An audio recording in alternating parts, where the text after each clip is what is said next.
So, hey everybody, if you're a musician, then certainly one thing that you probably have already experienced, or I hate to tell you, you probably will experience, is rejection. But the way we all handle rejection can be quite different, ranging from, just dusting off and continuing onward, or just completely being devastated and quitting. So what I'd like to do is I'd like to share with you 3 main tips or 3 main topics that I think will help you to be able to deal with rejection far greater. So let's go ahead and get started. So number 1, manage expectations.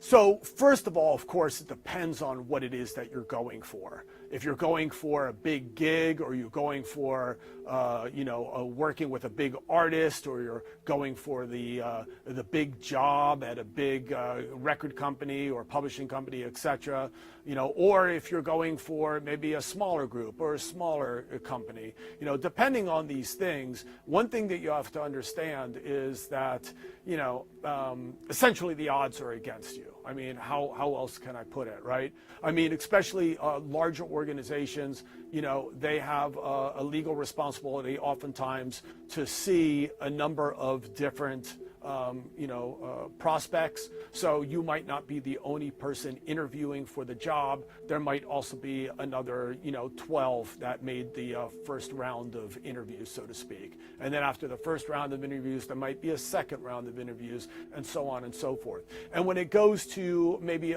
getting with a big artist as well, I mean, you have to understand that there's going to be tens of other guitar players or drummers or bass players showing up to the audition as well. And there are so many factors that are considered in whether or not you get the gig or not, right? So first of all, I think one of the things that I've learned is that, especially when you're dealing with established organizations, you kind of have to come to terms with the fact that, do you really think that they don't have a couple prospects already in mind? Maybe, if you've been in the entertainment business and you've been touring for the last 15 years, you don't know another bass player that potentially can do the gig. Of course you do.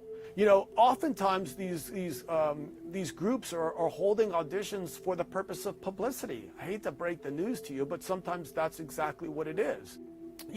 There's other factors like, maybe even diversity issues at a big organization. They have to be aware of being fair to different ethnicities, and there might be their company might represent heavily in one area a certain ethnicity, and they want to kind of balance it out a little bit. It could even be something, let's just say, for example, where, I don't know, you show up to the gig and maybe you're taller than the lead singer, and that's going to be a problem, when taking pictures and that kind of thing.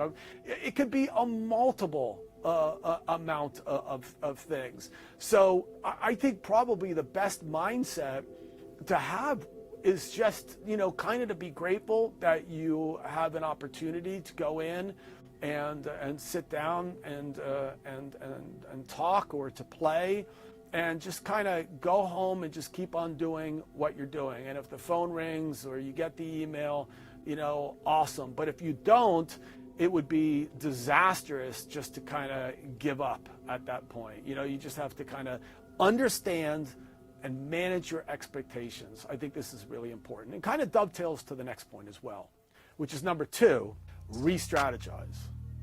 Okay? So this goes to the old saying, definitely learn from your failures, right? Because if you don't learn from your failures and you just give up, I mean, that's ridiculous. Successful people have all failed, and they just kind of go, okay, why did we fail? Let's re-strategize, and let's kind of put ourselves out there and try again. But, to sit and to contemplate and just kind of think about maybe the interview audition. Were you yourself? Did you try to be somebody else? And maybe kind of think about, what should you do next time? Maybe should you just be more comfortable? Maybe should you just be who you are? Maybe should you have done more research to know more about the artist? Maybe you should have learned the songs better. These are things to consider. And then in sort of more severe cases, you might after maybe 2 or 3 interviews or auditions, if you don't get the job, then you might, kind of think a little bit more in detail about, hey, maybe I need to rethink what I'm doing. Maybe this is all trying to tell me something. Maybe I need to look at this from a completely different angle. Maybe I'm barking up the wrong street. Maybe I'm losing hold of my values and my initial vision. You might come to terms with saying, my God, I'm trying to swim in another lane that I don't belong in. And this actually might help you to find your position in the marketplace. It might help you to realize this is what I do well, and that's what I should be doing, right? So in any case, there needs to be some sort of learning process or growing process involved here. So number 2 is re-strategizing, and hopefully that got you to think. Let's move on to number 3, which is multiple revenue streams. And what I mean by this is, obviously, if you're betting all of your money on number 7 and then you don't hit, it's going to be devastating. But if you've got like multiple things going on, and I don't mean that you do lots of things, kind of good. I just mean that, it's not like you're betting on one gig for survival. You kind of have things maybe spread out a little bit. Like maybe, let's just say, for example, if you're a musician, you teach a number of students and that pays your rent. Maybe you have like maybe a wedding gig, or you do some cover gigs on the weekend and stuff like that, and that brings additional income. And then at the same time, you're popping out and you're doing these auditions, maybe trying to land a big gig. And then if you don't get it, you don't get it. You still have your students, you still have your weekend gigs, maybe you still have your studio where you can actually mix and master and record people and make money. But it's not like you're gambling and you're putting all your money on number 7 and, oh my God, I didn't win, and you're ready to jump off a cliff, right? So you don't want that, right? You want to balance things out, give yourself time. Be patient. Many examples of people that it's taken many years before they got the audition. And this goes for actors, models, musicians, everybody that's in the entertainment business.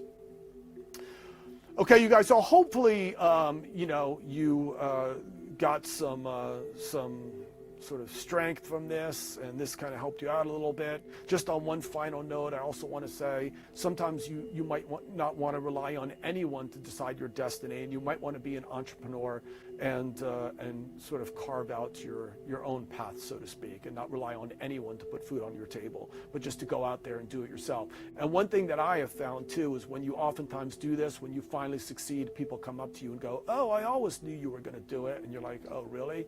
Well, I wish you were around when I really needed help, right? So sometimes it's just, you were built to be an entrepreneur and do your own thing. So maybe that gives you some strength. In any case, we talked about rejection today, and I broke it down into 3 parts: manage expectations, re-strategize, and multiple revenue streams. So I hope you guys enjoyed this clip. So hey, you guys, my name is Bobby Borg, and I'm just trying to break down music business and marketing basics so that they stick. Like I always say, peace, and thank you very much for watching.